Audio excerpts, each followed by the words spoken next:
People are often astounded by medical bills, and rightly so. The cost of care in the U.S. is one of the leading drivers of personal bankruptcy. High charges can be both vexing and a bit misleading. Let's take a deeper look. Doctors and hospitals can charge whatever they want. The truth is, insurance companies don't pay doctors or hospitals what they charge.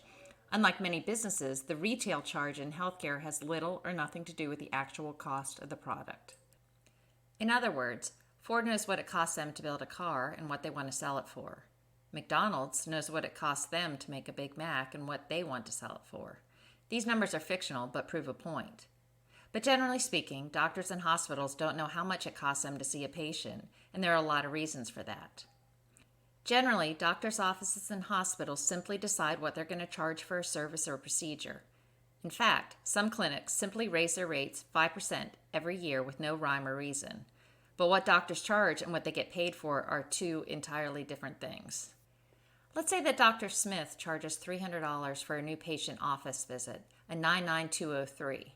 Why? Not because it costs him $250 to provide that service and he wants to make $50. He simply decided that's his charge. He also charges $215 for an established patient office visit, for instance, when you return to the office for follow-up care. With insurance companies 1, 2, 3, and 4, he negotiates an acceptable rate, or the insurance companies have told him this is what they'll pay for him to be in the preferred network. What he'll get paid for is called the allowable. If insurance company 1 is your insurance company and you see Dr. Smith as a new patient, he will charge insurance company 1 $300.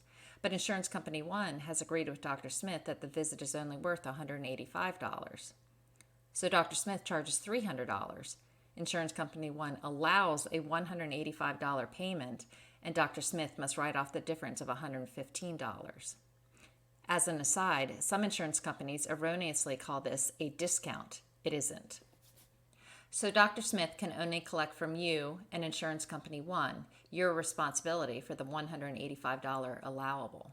If you have another visit with Dr. Smith, a follow-up, and he bills $215, you can see that insurance company 1 will only pay him $150 for that service. He must then write off as uncollectible the $65.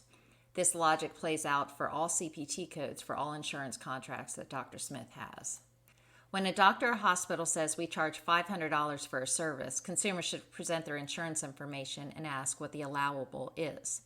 In other words, given I have insurance company 1, what's the most that I will pay out of pocket for this service?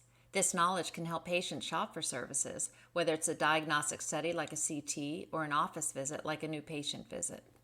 This is a very simplistic example, but as with our other videos, paints a directionally accurate picture of care delivery across the United States. Remember, CUBE's videos are not meant to answer all questions precisely. There are so many moving parts in the delivery of care throughout the country. Just remember, some nuance exists geographically. Healthcare really is local. If you have an idea you'd like to address, please subscribe, like, share, and if you have any questions, email them confidentially to questions@cube.org. Stay tuned for our next educational video.